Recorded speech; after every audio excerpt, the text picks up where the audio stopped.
Hi, this is Ann with Finance on the Offense, and today I'm going to go over the number one most common mistake that I see people making with their Roth IRAs. All right, let's get started.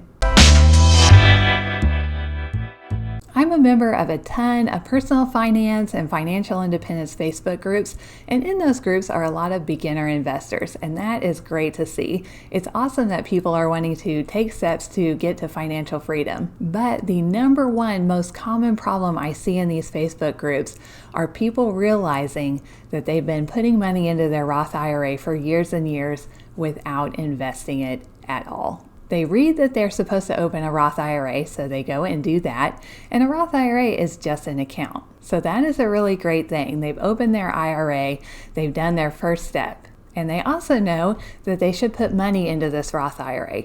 So they do that, great. They've got their money inside their Roth IRA. Step 2 is complete. But then that's all they do. They're not taking that crucial third step of actually investing their money in an index fund, in a mutual fund, or an ETF.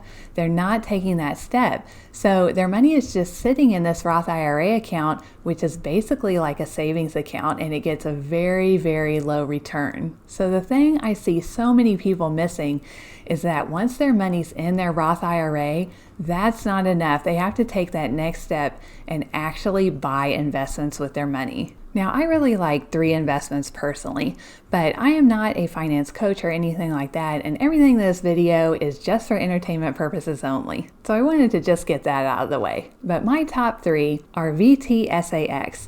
This is a Vanguard Total Stock Market Index Fund, and it has very low fees.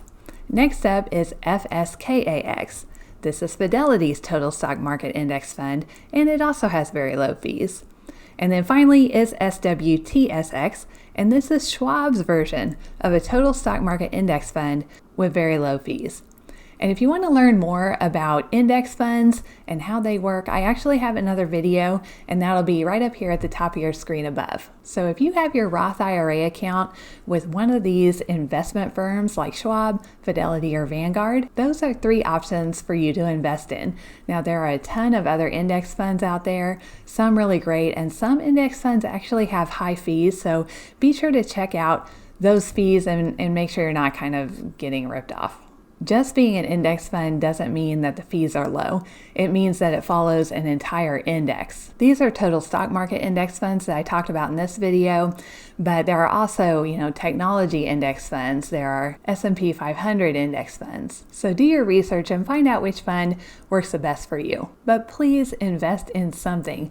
Don't just leave your money sitting there in the account uninvested.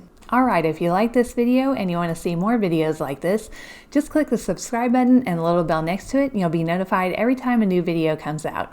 Alright, I'll see you in the next video. Thank you!